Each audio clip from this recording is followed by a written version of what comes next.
Hare Ram, Ram Ram, Hare Hare. Hare Krishna, Krishna Krishna, Hare Hare. Hare Ram, Ram Ram, Hare Hare.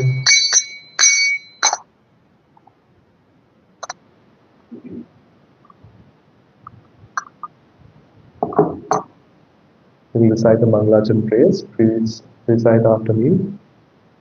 Om Namo Bhagavate Vasudevaya. Om Namo Bhagavate Vasudevaya. Om Namo Bhagavate Vasudevaya.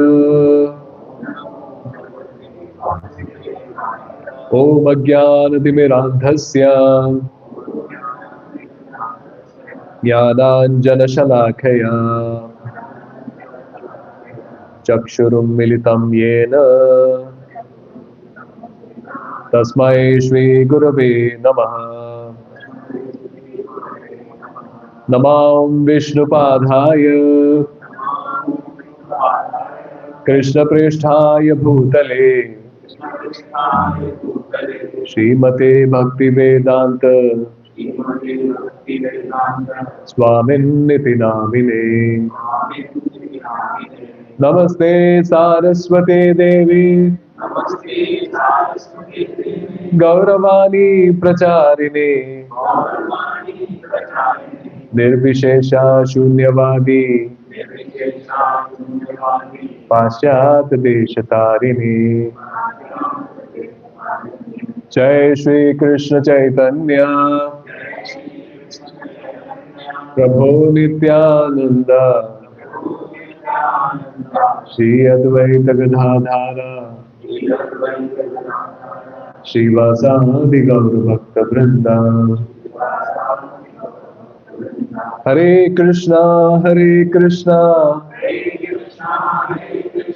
Krishna Krishna, Hare Hare, Hare Rama, Rama Rama, Hare Hare. Mukam karoti vachalam pangum langayate kripadam vande Sri Guru Dinataram Pramanandam Madhavam Sri Chaitanya.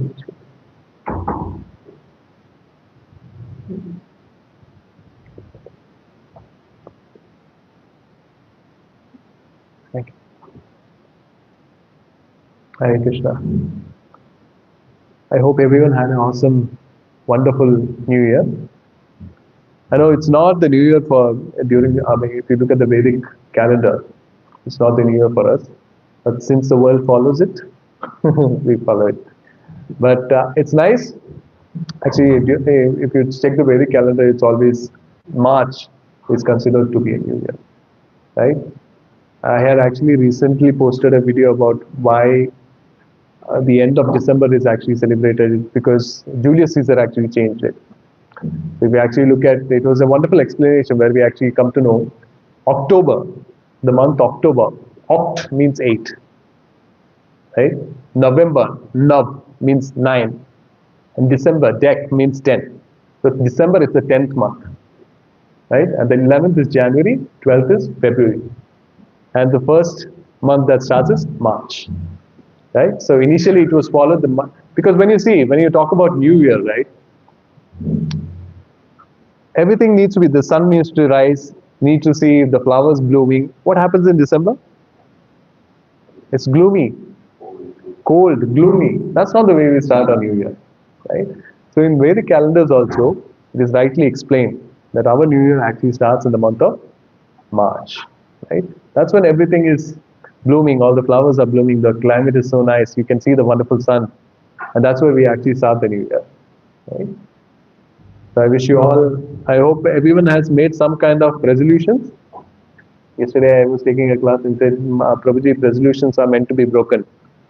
That's so I hope if you have taken any kind of material and spiritual resolutions, I hope you stick to it. Because that is something that even I try. Because I have some resolution which I have been carrying from 2021, which I was not able to stick on to. But at least I hope I am able to do it this year at least. So please, if you have any spiritual or material resolutions, please stick on to it. Be very sincere and determined. So Bhagavad Gita. So we are in the advanced sessions of Bhagavad Gita right now. Yeah. And today's topic is a wonderful topic. It's called the Yoga Ladder. And see, if in India, though we have the Bhagavad Gita and various Shastras, people are actually very confused. Right? And people don't know there are multiple yogas, right? What comes into your mind when I talk about yoga? Hatha yoga, what else? Meditation, what else? Which one? Karma yoga, yes. What else? Okay, that's a phone. Anything else? Anything else that comes into your mind when I say the word yoga? Patanjali yoga, yes. What else? Dhyana yoga, Raja yoga, okay. Ashtanga yoga, Bhakti yoga, so many yogas, right? And so it's very confusing as to what is yoga. But in Bhagavad Gita, it's actually very nicely explained, and Srila Prabhupada actually makes it very simple for us to understand. Otherwise, people are very stuck. Right? When I actually went to book distribution 2 years ago, there's a small Kochu Guruvayur temple, which is the Krishna temple in Sarjapur Road, a very small temple. And I was actually giving the Bhagavad Gita to a person, and he said, I've already read. So I said I was very happy. So I said, that's very nice to hear. And what do you like the most about Bhagavad Gita? He said, Bhagavad Gita talks about that karam karo, pal ki chinta mat karo. That's the only thing actually most of the people know. That is just one aspect of Bhagavad Gita, right? And that is not where people don't even know what is Karma Yoga, right? Karma Yoga is a very difficult aspect to actually understand. Today's topic will be a little technical also, right? And we'll understand how the yoga ladder process, why it's called the yoga ladder. If you have to reach on top, you have to climb every step, right? We can't skip a step, right? That's why it's called yoga ladder. So today's session we'll actually talk about, thanks to our founder Acharya A.C. Bhaktivedanta Swami Srila Prabhupada. It's because of him that we are here and trying to understand the intricacies of yoga, right? Otherwise it was very difficult to understand. So people have their own interpretation about yoga, right? When I spoke about yoga, you gave me so many yogas, right? Right now we need to understand what these are, right? So when I say the word yoga, you gave me so many explanations. What does yoga mean? Connecting with God. So yoga comes from the word yuj, yeah, which means union or linking, right? A lot of people don't know this, right? So yoga comes from the word yuj, which means union or linking. Union or linking with whom? Who is linking? Who is linking with Krishna? Yes. So it's our spirit soul linking with the Supreme Spirit. That is Krishna. So that is yoga. Right? So you understood what is yoga, right? Let's talk about different kinds of yoga. So in this I have also included sinful action and karma kanda. These are not yoga, but it's a gradual progression to the rest of the yogas. So if you see Bhagavad Gita, these are the 4 main yogas that is explained by Krishna. That is Karma Yoga, Jnana Yoga, Dhyana Yoga, and Bhakti Yoga. Whatever Ashtanga Yoga, Hatha Yoga, everything all comes under Dhyana Yoga. Okay? So let's actually look into this. So sinful action, what is sinful action? What is sinful action? Now we have attended so many classes. Not as per. Anything that is done which is not mentioned in scriptures, it's called sinful, or which is against the scriptures is called sinful action. And why it's not a yoga? Can you tell me why it's not a yoga? I just gave you a meaning what is yoga. Because if you're doing sinful action, where there is a chance of actually connecting with Lord. Right? So that's why I have mentioned it's not a yoga. Right? And then the next is Karma Kanda. You know what is Karma Kanda? Karma Kanda means those are the actions that is based on scriptures. Like for in previous yugas or previous centuries I talk about, not yugas. Right? If a person wants to enjoy certain things or wants to achieve certain things, there was certain kind of prescribed yajnas that was prescribed in scriptures. Right? For begetting a child, there's a yajna. Yeah. So you know all Mahabharata, everyone would have heard about Drupad Maharaj. So he conducted a yajna. And who was born? Draupadi and Drishtadyumna. Right? So this is one example that I'm giving. So to beget a child, there are various karma kanda activities. These are called karma kanda activities because you are trying to enjoy. You want something. So you do that yajna. If you want to kill an enemy, you do a yajna. It's been so nice, no? If we are so irritated with our boss, we do a yajna. Right? So that's the way it was always done. So there are various activities that is there mentioned in Karma Kanda, and these are all mentioned in Vedas. Right? So if you want to achieve a certain things, you do this particular activity, you do this certain yajna, you achieve those activities. You achieve the results of the activities. And this is still not yoga. Why? Exactly. Because it is for our own satisfaction. It is for our own sense gratification.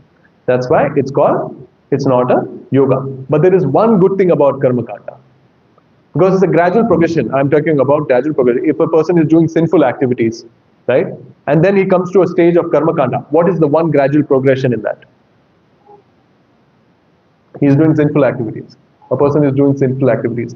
And then he comes to a stage of Karma Kandi. What is the one progression? Stop sinful activities. Okay, to an extent maybe. There is one good thing that is there. Not thinking of God. He's not thinking. He's thinking about himself here. Karma Kanda. Yes. He has actually taken the scriptures. So Karma Kanda, at least that particular person is actually relying on the scriptures. Even though if he is actually doing it for his own benefit, but he's actually taken out the scriptures. And based on scriptures, he is doing things for his own gratification. But one good thing is he has taken the scriptures. That's progression. Right? And now, then there is Karma Yoga, there is Jnana Yoga, there is Dhyana Yoga, and there is Bhakti Yoga. These are the four main yogas that Lord has actually spoken about Bhakti Yoga, in Bhagavad Gita. So before we actually talk about, get into detail about those yogas, the different kinds of four yogas that I explained, we have to understand what are the different kinds of destinations that is available for all these yogis. Right? A lot of people say that anything you do, it will always go to the same destination. Is that the case? Is that the case? If you do a Jnana Yoga, Dhyana Yoga, a Bhakti Yoga, do you reach the same destination? Yeah, as per that one, you do follow the scripture and also the four yogas mentioned. Yoga means it is a complaint to God. Yes. So it is possible to go to the place. It is the best out of the two. Yes, yes. So there are, so Lord actually manifests in various ways. If you actually look into our previous session, I spoke about, do you remember this? Huh? Yes. So in this, which is, what is this? Vadanti tat vidas vadam. What is the shloka? Vadanti tattva vidam. Tattvam yag jnanam advayam brahmeti paramatmeti bhagavan iti shabdyate. Right? So this is the shloka. So this, do you remember this? What is the three different kinds of realizations? The first one is Brahman realization. That is the effulgence that is coming out of the Lord. Brahmano aham pratishtha. Krishna says that Brahman that you see, the effulgence that you see, is actually coming out from the my body. So that is the first realization. Yeah. And the second one is what? Paramatma. So what is Paramatma? Paramatma is the localized feature of the Lord, which is actually living in, which is actually residing in every living entity, right? Every atom is residing. That is the second realization. And what is the third realization? Bhagavan realization. What is Bhagavan realization?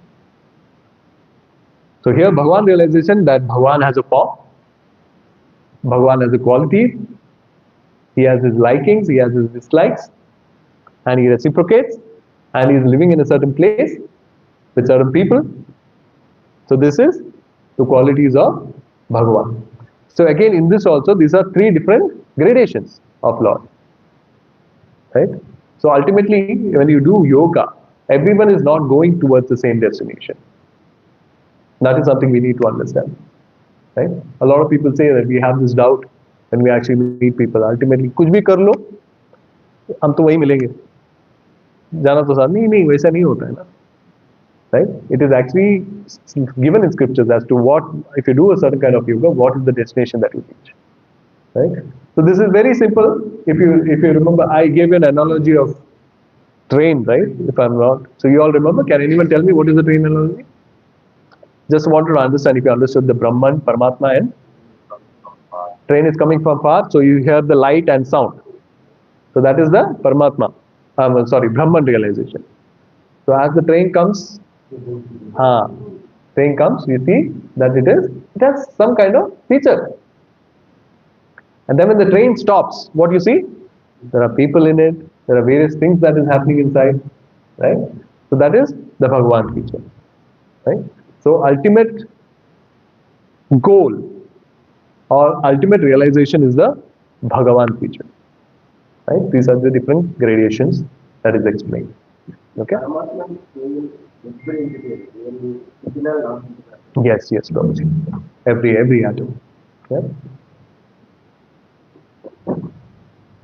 And that is Kshirodakshai Vishnu.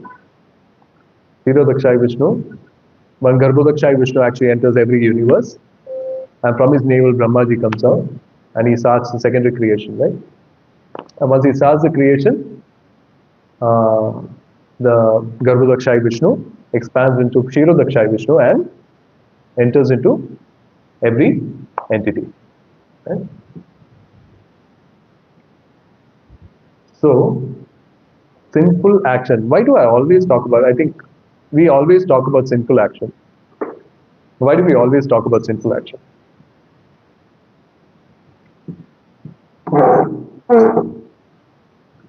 Why do we always talk about sinful action? Yes, Prabhuji? Kali Yuga, yes, that is correct. One of the reasons is actually Kali Yuga. Most of us are sinful, right? Because what happens is when you actually do sinful actions, it's mentioned that it's against, you are acting against scriptures. It is not a part of yoga ladder and defines actions that don't fit into yoga ladder. So what happens is when you're actually doing any kind of sinful activities, what are the sinful activities that is mentioned in our scriptures that we should avoid? Does anyone remember? As per the scriptures, what are the various sinful activities that we should avoid?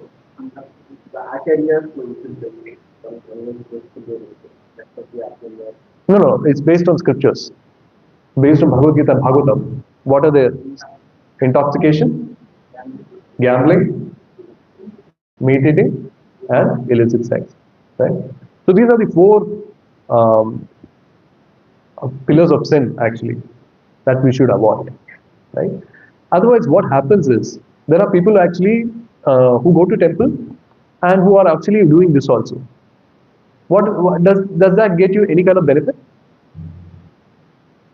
See, it is just like lighting a firewood, which is, I'll give it an example, lighting a firewood, that is bhakti. I'm pouring water on it. Next day again lighting. So what is the ultimate? Where are we heading? In Bhagavatam, there is another analogy that is given. It is just like an elephant taking bath. You've seen an elephant taking bath?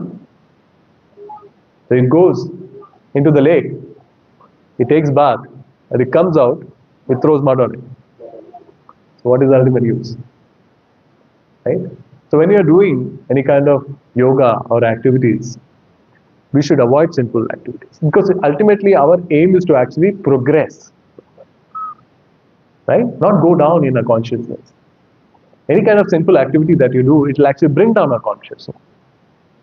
So actually progress in yoga, we actually leave all the bad habits or all the sinful activities that is mentioned. If you actually read the Garud Puran, there is a section in Bhagavatam also in the 5th canto, which is actually taken from Garud Puran. The Garud Puran, there is a detailed explanation of hellish planets, the 28 hellish planets. And if you actually read that in detail, we'll actually stop doing most of the sinful activities that we're doing, right? And it's very painful to actually read that. So that is one of the reasons, and that's why we have the scriptures telling us to avoid these activities, because ultimately our aim is not to stay in this world. Because when you're doing such activities, what is happening? From the classes that we have heard, what is our ultimate goal? To break the cycle of birth and death.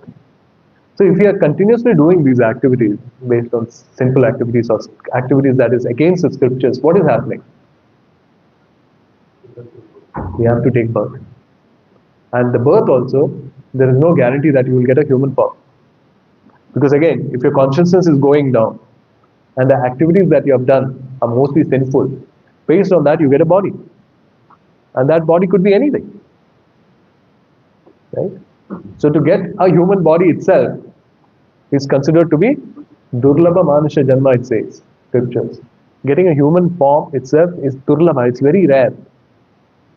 Right? Like in the previous classes I mentioned that it's a junction for us to decide if you want to progress or degrade. You want to take your consciousness higher, move up to higher planets, or move up to the ultimate planet, or go down in the lower forms of life. 84 lakh species of life that we discussed. Everyone remembers that? Yes?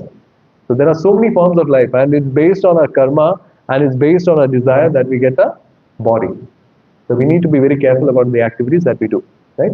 So sinful action, it is not a part of yoga ladder, because ultimately sinful action, yoga means to connect to Lord, and when you're doing sinful action, we are not connecting anywhere near to Lord. The connection of Lord, connection towards Lord doesn't come into picture at all. That's why it's not a yoga at all. Karma Kanda, you all understood what is Karma Kanda, right? Karma Kanda, a person wants to enjoy certain things, wants to have some kind of material things. But what he does, he takes out the scriptures and he follows the scriptures. Based on the scriptures, he does activities. If I want a certain kind of wealth, if I want to beget a child, if I want to get rid of my enemy, there are so many actually. If you actually read the Vedas, I'm not sure which Veda it was. I think most of the Karmakanda activities is written in Rig Veda, right? So you have so many activities to get things for your own, right? For your own sense gratification, that is mentioned. Right? And that person is called a Karmakandi, right? Who does Karmakanda activities, right? But one good thing, like one of you mentioned, that he actually takes the scriptures. So moving away from sinful action, he actually takes the scriptures. Yeah? So he acts according to scriptures, but still not a part of yoga ladder, because here, again, he is not having any kind of mindset that he wants to connect to the Supreme. Because yoga means connecting, linking to the Supreme. So here, again, his main activity is that how do I gratify myself, my own enjoyment in the right way. Right? So looking for one's own sense gratification. That is karmakandi. Yeah? You miss a point. No desire to make any spiritual advancement. Yes? So it's because he is doing it for his own self. He is not thinking about the ultimate goal. Right? Now let's look into what is the next sinful action we covered. We covered karma kanda. So the next, let's get into yoga. What is the first thing? Karma yoga. So people say, "Main to karma yoga." Who all think that we are doing karma yoga? Who all think that we are doing karma yoga? Nobody thinks. You all read the Bhagavad Gita completely? Very nice. Okay. So we have to understand there are some pre-qualification for starting actually Karma Yoga. The one is following Vedic scriptures and prescribed duties based on Varna and Ashrama. Right? So if you see Karma and Yoga, so let's actually divide this and talk about what is Karma. What is Karma? Action? Action. What action? Do the duty. What kind of duties? Do the duty. Because the only duty for God. Okay. Like that. Okay. Okay. So let me give you this scriptures based on your Varnashram. Based on your Varnashram. So there are four kinds of Varnas. Can you tell me what is four kinds of Varnas? Brahmana, Kshatriya, Vaishya, Shudra. What are the four ashramas? Brahmachari, Grahastha, Vanaprastha, and Sannyas. Right? So if you see, if you talk about Varnas, that I take Varnas. Who is a Brahmin? So Krishna says, Chaturvarnya Maya system, Guna Karma Vibhagase. So this Chaturvarnyam, the four kind of Varnas and Ashrama is actually made by me. And it is based on Guna Karma Vibhagate. Quality and activity. Right? It's not based on birth. So unfortunately, what has happened in India? It is based on birth. Well, what does the Shastra say? What does Krishna say? To maintain the social order, he has created, to maintain harmony, he has created these four kinds of Varnas. And it is based on Guna and Karma, not birth. Is that understood? Right? So, when I talk about Brahmana, who is a Brahmana? What is the role of Brahmana? The Brahmana, if a particular person is born in a Brahman family, he is not a Brahmana. So, initially everyone was trained based on their qualities, based on their nature. That's how they were trained. So, if I tell you, a doctor, I have a doctor, as soon as his son is born, is he a doctor? No. Why is he not a doctor? He doesn't have the qualifications. He doesn't have the quality. Right?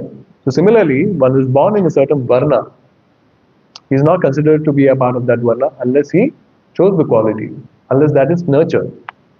So Brahmana's son is not like how it's followed in India. That is not the right way to be followed. It was always based on guna and karma. It is always based on guna and karma. And Brahmanas, if you see, if I talk about Brahmanas, see, Brahmanas are someone, they will not work for anyone.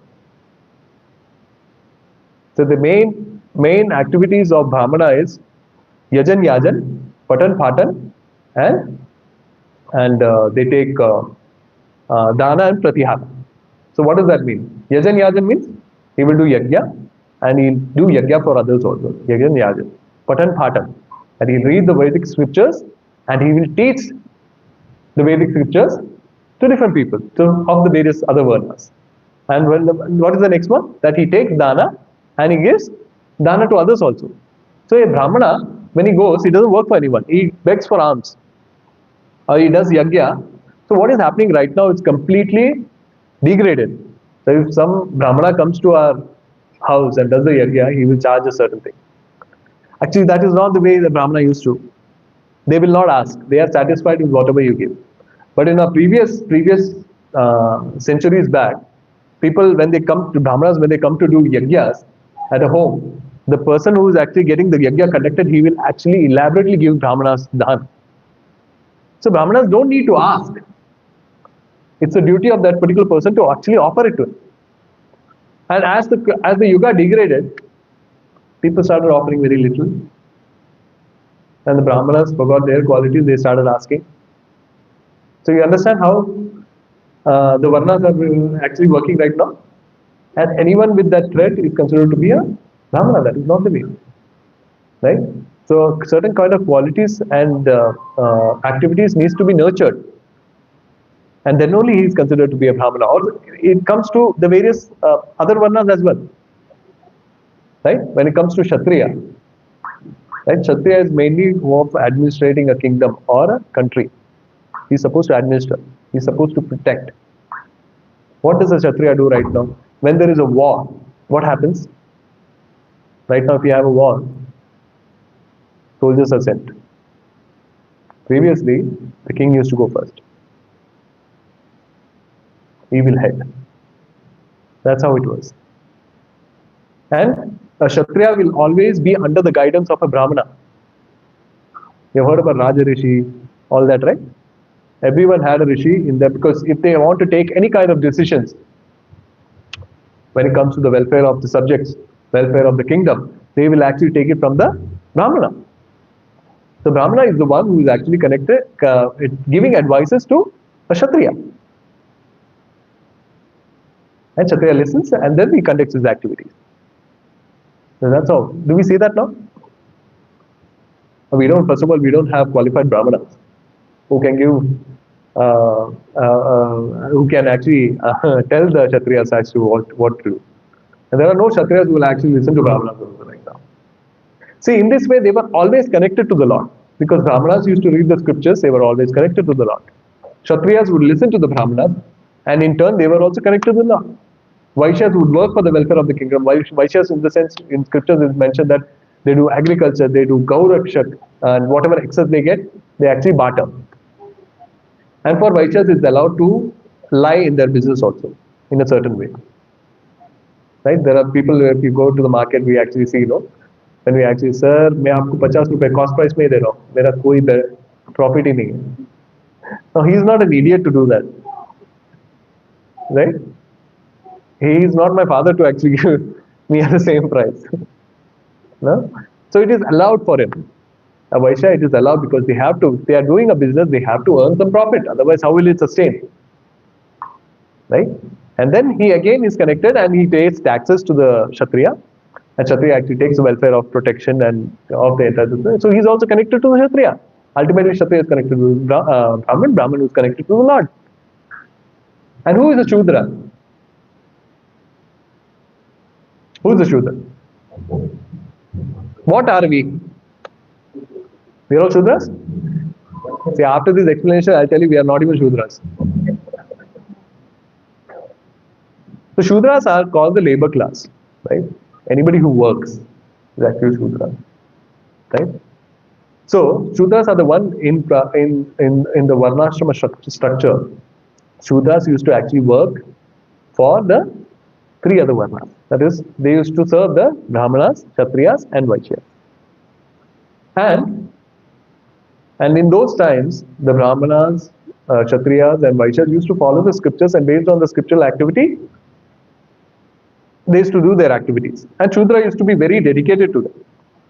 Right now, what we do? Are we dedicated anywhere? In my company also, if I'm getting a certain package, if someone else offers me, immediately I jump. Right? Immediately I jump. So that's what happened. So, and a Shudra always serves people who actually follow the Vedic scriptures. They don't do any kind of sinful activity.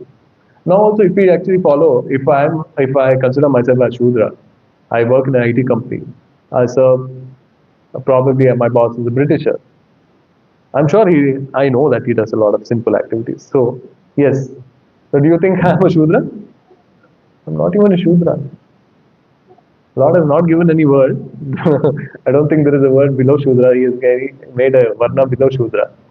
But then if you actually understand, we don't fit into any of the Varnas. And when you have the Varnas, there is Ashrama also. So that is Brahmachari, Grihastha, Vanaprastha, Sannyasi.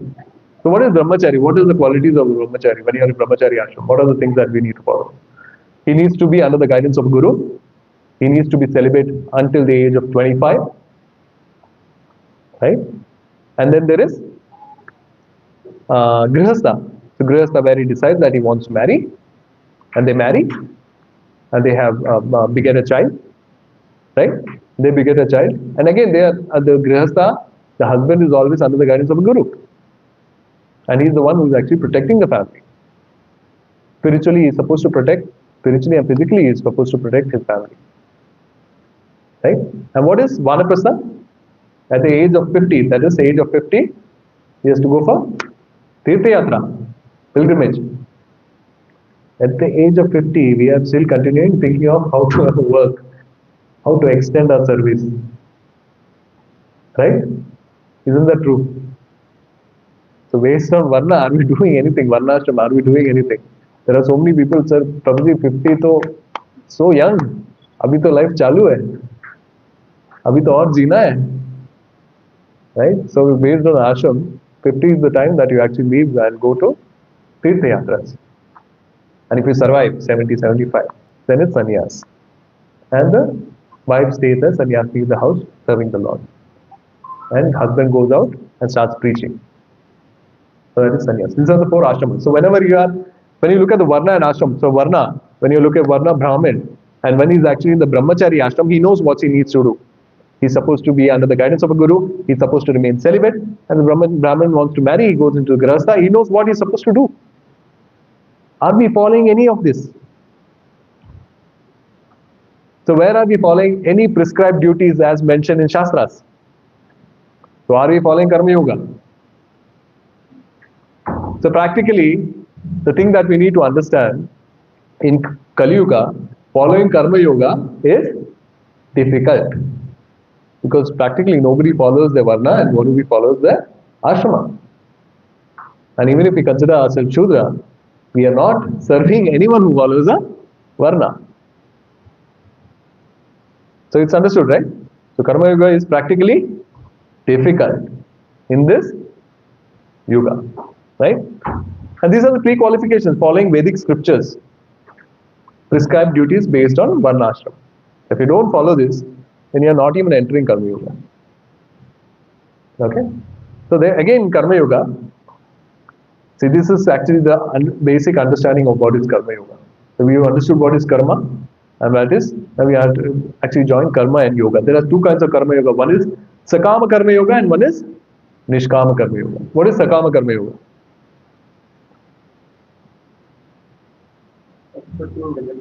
Okay?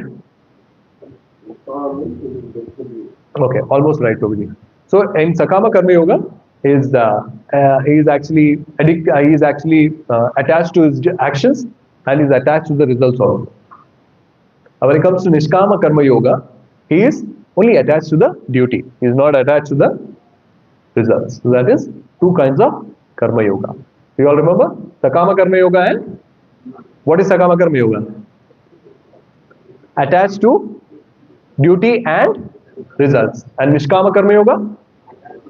Attached to duty only and detached from results. You understood? That's a gradual progression again. Right? First he is attached to both. And as he becomes a Nishkama Karma Yogi, he is attached to only the duty. He is not attached to the result. Okay? So let's look into, so we understood what is Karma Yoga. Right? And it's not practical to actually follow this path. Jnana Yoga. Right? What is Jnana Yoga? Let's look at the pre-qualification of a Jnana Yoga. So here, pre-qualification to start Jnana Yoga is that he should be a Nishkama Karma Yogi. So in this age, when I said you can't even practice Karma Yoga, and to start Jnana Yoga, what is the pre-qualification? Nishkama Karma Yogi. That he should be only attached to the action and not attached to the result. And when you are in that state, you can actually start the, not just that, then there is another one, free from doership mentality. You should not be attached to the action also. That is Jnana Yogi. So when it comes to the stage of Jnana Yoga, so Jnana Yogi is a person who actually does a lot of analysis. Right? So let's look into this. He does a lot of analysis. So when we perform action, so Jnana Yoga, when we perform action, there is a chance of performing some mistake. So better avoid action. So he's analyzing. See, everything is temporary. Why unnecessary work? So he's analyzing. If you want to break something, say if you want to break from the doership mentality, what is the use? What is the best way? Is to analyze it. If you want to break a relationship, what is the best way? Analyze it. तूने मेरे लिए क्या किया? उसने उस last महीने मैंने तेरे लिए इतना कुछ किया, तूने मेरे लिए क्या किया? So you start analyzing.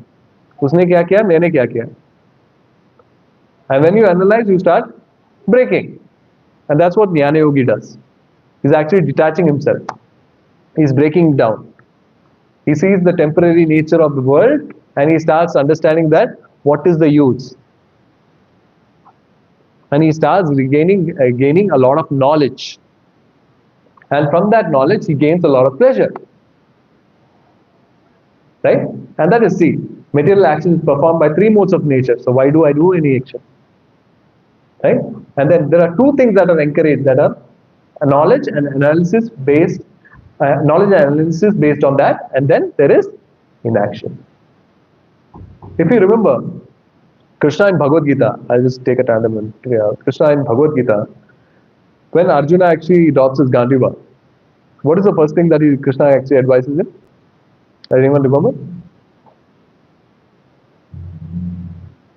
See, as a Kshatriya, Krishna told, yes, you have to fight, because ultimately you will gain something. See, if you fight in the war and lose, it's fine, you will get the heavenly planets. And if you fight and win, you can enjoy it. Right? And then, what is the next step that Krishna takes? Krishna is also actually slowly progressing, trying to get the consciousness of Arjuna also next.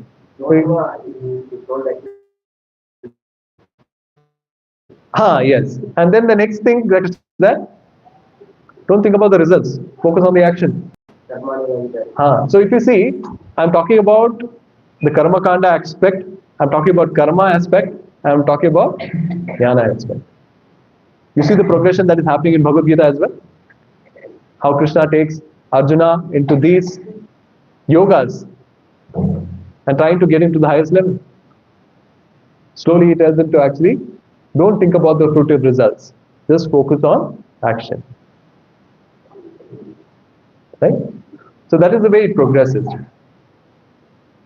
So you understood. So in Jnana Yoga also, so Jnana Yogi is someone who actually meditates on the effulgence. We spoke about the destinations, right? So Jnana Yogi is someone who actually focuses and meditates on the effulgence of the Lord. So they are the people who actually merge with the existence of the Lord. That is the Brahman realization. So what is the Brahman realization, or what is Brahma Jyoti? So when there is a material world, and then there is a spiritual world.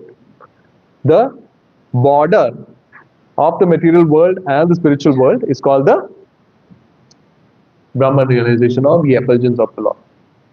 And they all merge into that.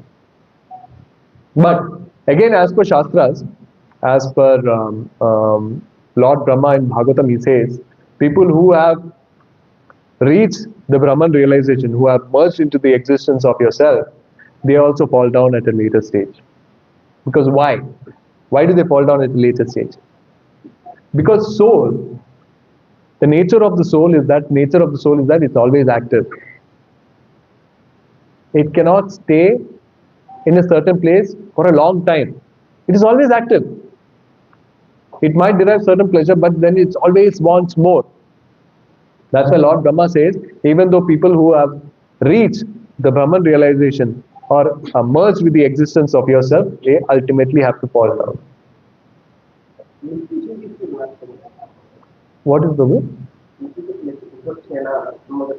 What are these, Prabhuji? I don't know. Some of the people writing, during that one also, new limited guys will be there are. No, Prabhuji. When it comes to Brahman realization, it is said by Lord Brahma himself to the Lord that, because that's why we have different gradations of understanding of self-realization. That although it is considered to be eternal, right? After a certain point of time, it does fall down. That's what Lord Brahma says. That ultimately, because the nature of the soul is that we can't be inactive for a long time. How long will you be inactive? If I decide to do something and stay here, how long can I stay here for doing nothing? The nature of the soul is that we will do some kind of activities. We need to relish some kind of rasas. Otherwise, it's very bland. And soul is always looking for something pleasurable. And that always will get when we get into higher realization. So that's why in Bhagavatam it's mentioned that now Brahma says that people who have achieved the Brahman realization also ultimately fall down. Right? So let's look at Dhyana Yoga now. Can you all repeat this after me? So here, Arukshor Munir Yogam Karma Karana Muchyate Yoga Rudhyasya Tasvaiva Samakarana Muchyate. Can someone read? For one, you find into a eightfold yoga, what is the meaning? And for one who is already elevating in yoga, it has done of all the material activities, it's actually the meaning. Right. So in Dhyana Yoga also gradual movement from to inaction is also expected in Dhyana Yoga also. Right. So let's look at Dhyana Yoga, which also you can call it as Ashtanga Yoga. The various yogas are Hatha Yoga and all that you spoke about, right? It all comes under Dhyana Yoga. So let's look at the pre-qualification of Dhyana Yoga. So it should be a Nishkama Karma Yoga, Yogi, even for when it comes to Dhyana Yoga, right? And when it comes to Dhyana Yoga, a lot of people, we all know about the Hatha Yoga, Ashtanga Yoga and all, right? So these are the various parts of Ashtanga Yoga, 8 parts. If we talk about Yama, Niyama, Asana, Pranayama, Pratyahara, Dharana, Dhyana and Samadhi. So when you actually do yoga, when you actually go to a yoga studio, do you think they all follow all these 8 parts? Now, if we see yoga, it's maintaining your body. Is there anything beyond that yoga teaches right now? Right? These are the 8 parts, Yama and Niyama. The first 2 parts itself are not followed anywhere. These are the do's and don'ts when you're actually following the Ashtanga Yoga or Dhyana Yoga aspect. There are certain rules and regulations that you need to follow. There are certain simple activities that you need to avoid before you even start. Yoga, when you start yoga, there is mentioned, I'll give you a small example is you need to actually take bath early in the morning and then start doing yoga. I've seen so many people who actually don't take bath and just come. Right? So that's just one aspect that I'm talking about. Right? So Yama and Niyama are the ones that talks about the do's and don'ts. So that itself is not followed. What is next? Asana and Pranayama. This is where actually people go for. This is the different kinds of posture, right? And these are the only things that is taught right now. People are focusing, and ultimately it is for maintaining our body only. There is no yoga that is happening. What is yoga? Yoga is connecting to the Lord, right? And what is next? Asana and pranayama that we are doing. What is pratyahara? Pratyahara is again a little more difficult. Pratyahara is actually you actually keeping your senses away from sense objects. Like your eyes, you're keeping it away from seeing beautiful things. Your tongue, you can't use it to taste relishing nice dishes. So taking your senses away from sense objects, that is pratyahara. These are if your yama and niyama itself are not followed, pratyahara is so difficult to follow. And the next stages are dharana, dhyana and samadhi. So these are the different stages of meditating on the Lord. Dharana, dhyana and samadhi. So dharana is for a certain period of time you actually meditate on the Paramatma. That is, so dhyana yogis are the ones who actually meditate on the Paramatma aspect of the Lord. Right? So they meditate on the Paramatma aspect, and dharana is meditating on the Paramatma. Dhyana is 2x or 3x time meditating, the time increases. Samadhi is the time ultimately increases to a longer period of time. Right? Is that understood? So now when you look at this, do you think we all follow Dhyana Yoga? Is it easy to follow Dhyana Yoga? Krishna actually makes it even more difficult to actually follow Jnana Yoga. He says in Bhagavad Gita 6.11 and 12, to practice yoga, one should go to a secluded place and should lay kusha grass on the ground and then cover it with a deer skin and a soft cloth. The seat should be neither too high or not too low, should be situated in a sacred place. The yogi then should then sit on it very firmly and practice yoga to purify the heart by controlling his mind, senses, and activities and fixing the mind on one point. Kali Yuga. Please tell me a place which is very secluded. Can you all tell me a place which is secluded? Don't tell our house bedroom. Never. So many people are shouting. Right? And now if we go to jungle also, we don't know, wild animals will come and take us. Right? So it is so difficult. You should lay a kusha grass on the ground. You should have a dead skin of the deer. You should lay it on the ground. It is so difficult. Why do we used to put dead deer skin? Does anyone know?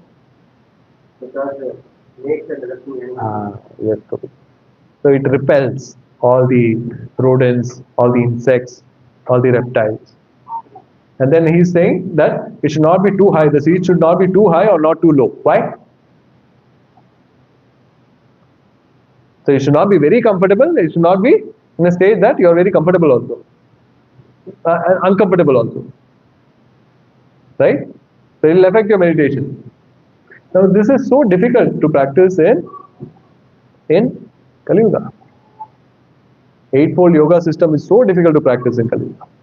Forget about meditation. You're talking about meditation. Here Lord is talking about meditation. Meditate for how many? How much time? 5 minutes can we meditate? 5 minutes. Fixing the mind on one point, Lord says. Can we do that? So I told one of the Prabhujis actually had gone to yoga studio and he actually, for his health reasons, he went and then he sat down and they started meditating. And there was different kinds of sounds that came. Snoring sounds.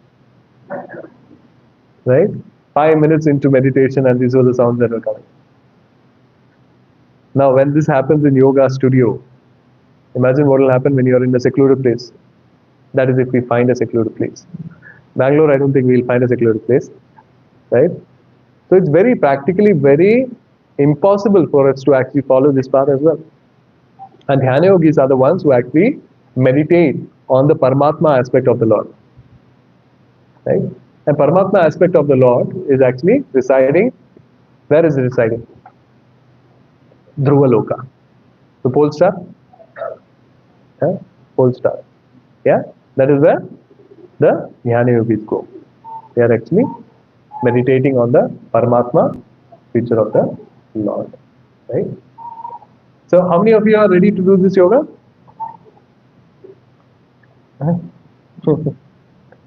Nobody. Who are the brave ones? So practically it's not very easy for us to do Dhyana yoga as well. Right? So what can we do? So difficult for us. Life is so difficult for us. What can we do? So when you actually look into Bhakti Yoga, this is where Bhakti Yoga comes into picture. This is what is the most simplest way for us. So Krishna says, Patram Pushpam Phalam Toyam Yo Me Bhakti Prayachati Tadham Bhakti Uparitam Ashnami Prayatatmanaha. Can someone read the translation?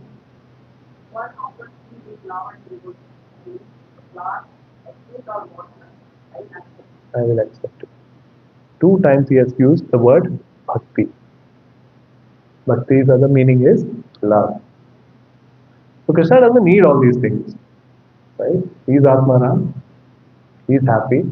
But this is for our benefit. So it's so simple. Just what you need to offer: a leaf, a flower, a fruit, or water. Anybody can do this. At least if you don't, you're not able to get the first three things, at least offer water to the Lord in a loving way, and He'll accept it. But He talks about bhakti, love. Where do we get that from? Where do we get love from? Can anybody tell me where to purchase love from? The Chaitanya Charitamrita, there is a scripture. It is said that love is something that you don't get to purchase in any kind of marketplace. Right? You don't get to purchase because it's already innate inside you. So Srila Prabhupada always mentions this in his lecture that the love for Krishna is always there in your heart, but it's dormant right now. It's covered with so many contaminations right now that you don't feel it at all. Right? So many coverings. What happens when I get a bulb? I get a bulb. I cover it with so many blankets. Can you see the light of the bulb? You can't see. So that is what has happened to our love for the Lord also. So many lifetimes that we have taken birth in this material world, and so many kachara that has come inside us, we are not able to feel the love for Krishna. So what happens when we come and practice Bhakti Yoga? When we come and chant Hare Krishna, Krishna Krishna, Hare Hare, Hare Ram, Ram Ram, Hare Hare. What happens? It is actually cleansing the dust from the heart. Teto Darpana Marjanam. Right? It's actually cleansing the dirt, the dust that is there in the heart. Just like the mirror, if it's dusty, we can't see ourselves. We need to wipe it. Similarly, the love for Krishna can be made active by chanting the holy names of the Lord, by following the Bhakti Yoga process. So you don't need to purchase love from anywhere. Love is always there for Krishna. It is always there from time immemorial. Because we have taken multiple births and so many contamination that has been subdued, that we don't feel the love for Krishna. That we don't feel the love for Krishna. Okay? So bhakti means actually it's love. It's doing for the satisfaction of the Lord. That is what is bhakti is. So in this way, the person is not thinking about his own satisfaction. He is thinking about Lord's satisfaction. So ultimately, if Lord is satisfied, everything else is satisfied. I don't need to worry about my satisfaction, because the Lord will take care of that. So that's like a byproduct. If the Lord is satisfied, everything else is satisfied. So there's a nice Bhagavatam sloka where it's compared, the analogy is given that if you actually water the root of a tree, the entire tree gets replenished. You don't need to water the leaf, you don't need to water the fruit. You just need to water the root. Similar way, when we offer our love, bhakti to Krishna, rest everything is taken care of. Right? Yes, so this is the kind of pleasure that a bhakti yogi derives. Can someone read the translation, please? Just the translation.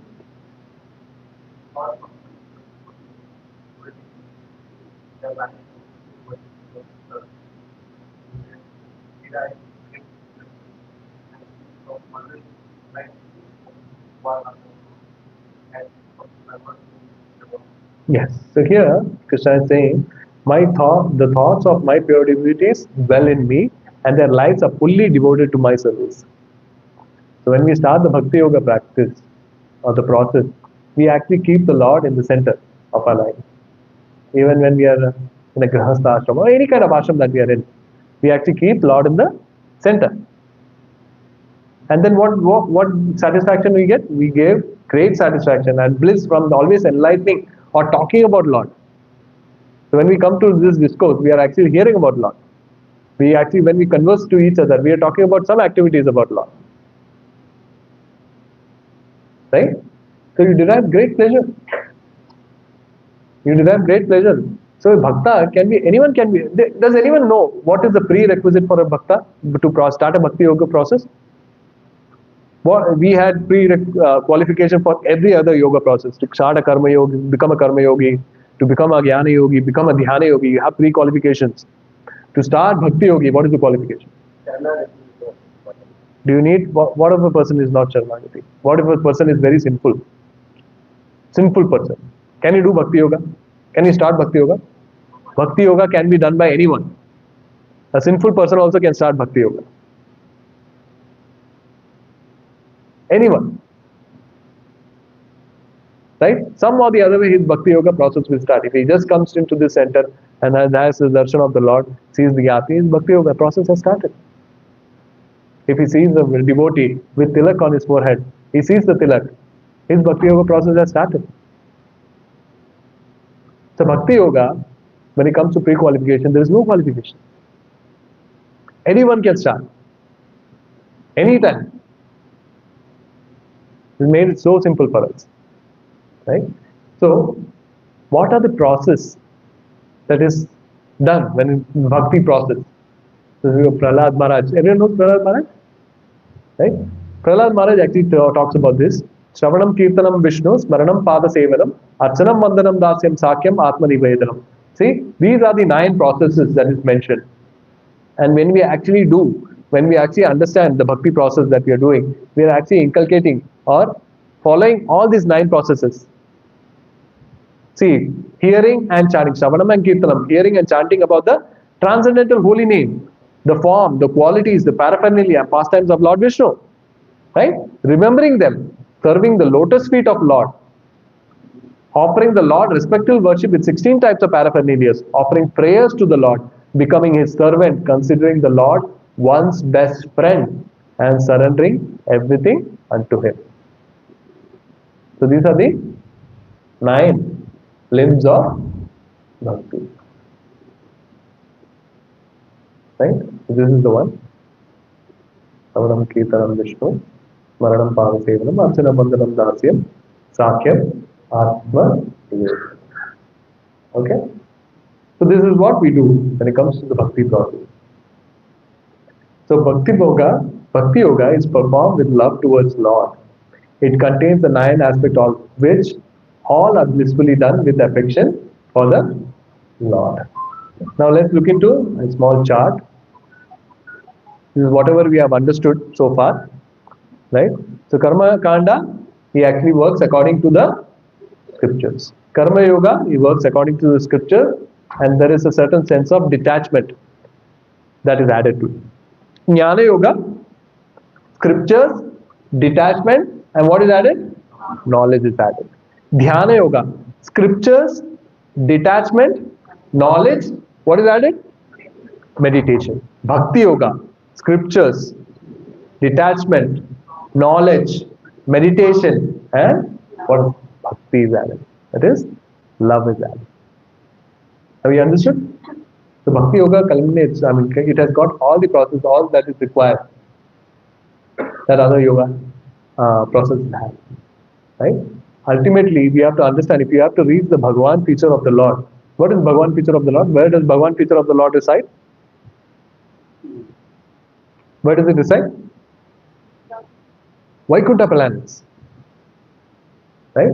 Vaikuntha planet. If you want to go to Krishna, Goloka Vrindavan, then we have to follow the Bhakti Yoga process.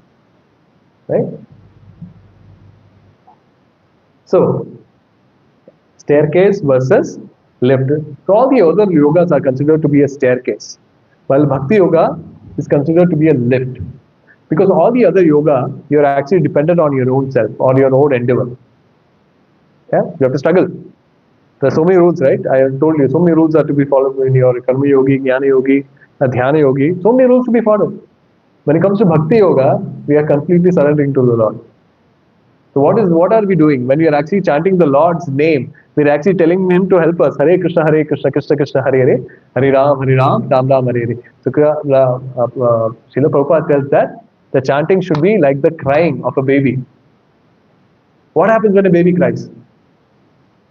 Mother comes running. Similar way, our chanting should be in such a mode that we are crying out for the Lord. And when you cry out to the Lord, what will happen? Just like a mother, Krishna will also come. Krishna will also come. That is very important. And that's why we don't, the other processes we actually look for liberation, look for moksha, right? And when it comes to bhakti yoga, we don't even look for moksha or liberation, because that is taken care by the Lord himself. Because ultimately, when you're doing bhakti yoga, we are ultimately going back to the Lord. Right? What is the, when all these yoga processes were actually explained to Arjuna, and Arjuna said it's very difficult, but what is your favorite, Lord? Sixth chapter, I think, sixth chapter only, right? Where Lord says that, what is what is his favorite? Which is the sloka? Yoginam api sarvesham madgatentara atmana shraddhavan bhajate yoham samay mukta. Samay, what is the last line? I forgot. So he says, Yoginam api sarvesham madgatentara atmana shraddhavan bhajate yoham. So he does bhakti to me is the topmost according to me. So whatever process that we are following is the topmost. And the most favorite for the Lord. So all we need to do is get deeper into this. So all these classes that we are doing ultimately is for us to get to a stage to have firm faith that the process that we are following will get us to a stage that we want to go. Right? Every process God is actually He wants to encompass everyone. So our Lord is not someone who has got strict rules saying that if you are not following this, I'll take you out. He wants to take everyone with him. And there are certain people who won't be ready for bhakti process. So for them, they have different processes. Ultimately, like you climb a yoga ladder, he'll ultimately come to the bhakti process. Right? He is not a Hitler there telling that if you don't follow this, see what I do. No, he doesn't do that. Right? He's a loving father, like all fathers. He wants his kids back home together. God, that's what Srila Prabhupada says. And that's why he has got so many processes with God. So every person is of a different nature. Everyone is following a certain journey in their life. Right? I can't put them in a certain box and tell them you also follow. If I am able to follow, why you are not able to follow? No, that's not the way. Right? Every person is different. But ultimately, Lord has made it happen, made so many processes, so ultimately he comes back to it. Right? Somebody is walking slow, somebody is walking fast. Right? We can't expect everyone to be on the same path. But ultimately, we are all here listening to the glories of the Lord, listening to Bhagavad Gita. Our bhakti process has started. Right? So we don't call ourselves devotees, we are calling ourselves practicing devotees. We are not yet devotees. We are practicing devotees. We are trying to become devotees. That is very important to understand. Don't think that this is by coming to Gita course, I know so many slokas by heart, right? I have read Bhagavad Gita, Bhagavatam. No, we are still trying to understand that. It is very difficult to understand that. But our Lord says, Bhaktyanam abhijanati. He doesn't say, a jnani can understand me, a dhyana yogi can understand me, a karma yogi can understand me. Bhaktyanam abhijanati. He says, only a bhakta will understand me. Right? So we need to have firm faith that the process that we are doing is the best process, is the ultimate process to reach the Supreme, is the easiest process to reach the Supreme. And the firm faith comes when you actually start practicing. Firm faith, a small amount of faith is built when you actually listen to something, but that faith builds up when you start practicing it. Right? And when you stop practicing it, this is just going to become a knowledge. Good to hear, good to preach about. But it won't make any difference to you or the people that you're talking to. Right? So ultimately, whatever you learn, you always need to practice. That is very important. That is very important. So other yoga systems also depend on bhakti. Karma yoga, chanting mantras. Yes, karma yoga is also chanting mantras and performing yajnas.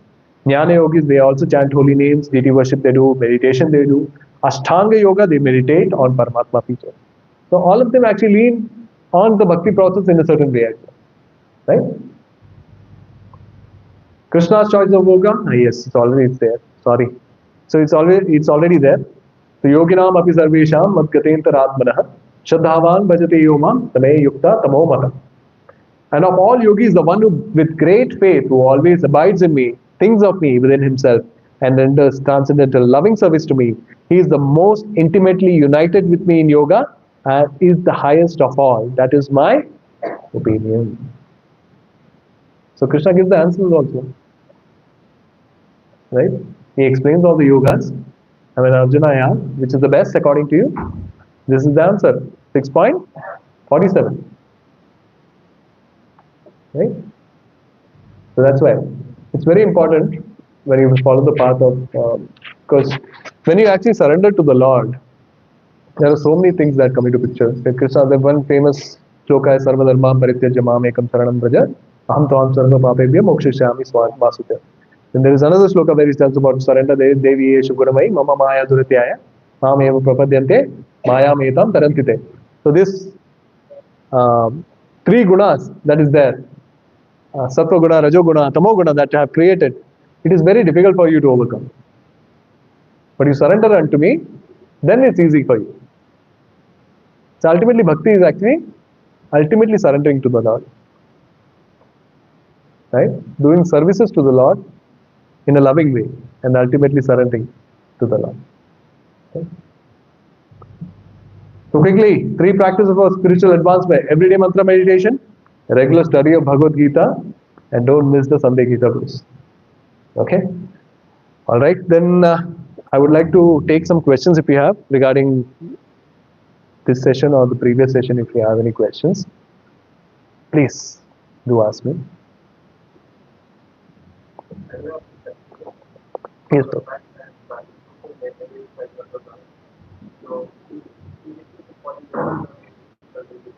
Yes, sir. Yes.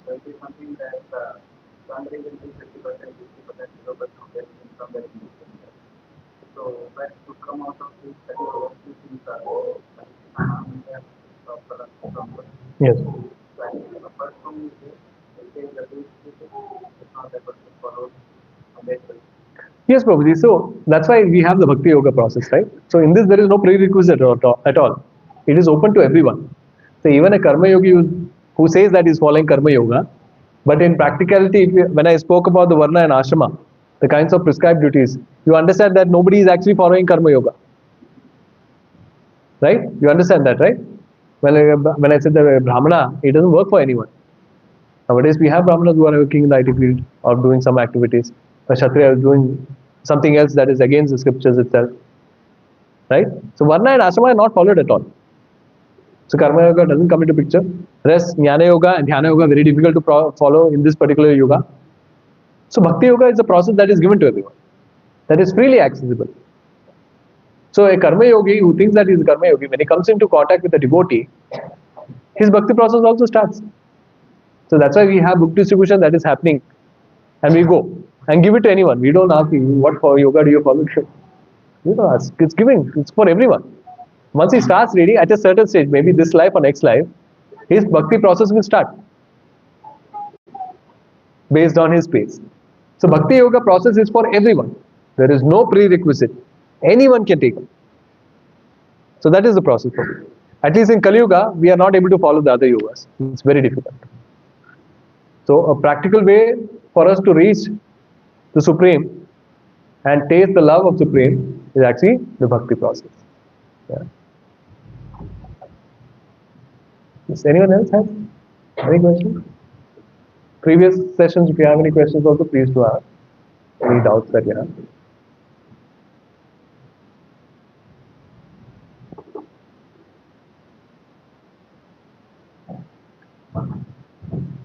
Very slow. So, I don't know if you actually have been yoga for years, and this is some kind of creative stuff. So, how do you do yoga? And what is it? So Prabhuji, like you mentioned, when it comes to all this yoga that you mentioned, it actually comes under Dhyana Yoga itself. So ultimate progression for them also is fine. If they are doing that particular yoga, if they are able to do that, it's fine. They'll reach the ultimate, that is, they are meditating on the Paramatma feature of the Lord. And the destination for Paramatma feature of the Lord is the Dhruva, pole star. And that is where they reside. That's fine. If they're able to do that difficult process in this, but practically it's very difficult for the masses to actually follow this. So, like Krishna says, and if you're following it to the T, as per Krishna has mentioned in Bhagavad Gita, that is where actually the yoga starts. And that is secluded place, and the things that Krishna has already mentioned. And if they're able to do that, yes, they have their destination. There is no problem. There's no problem.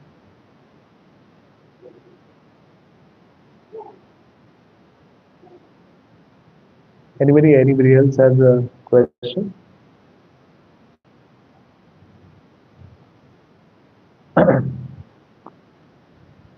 No question. Okay. So thank you so much. So what we'll do is we'll chant for 5 minutes.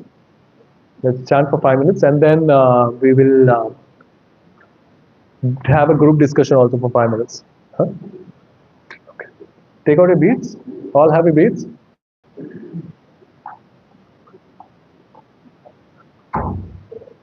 We just chant for 5 minutes.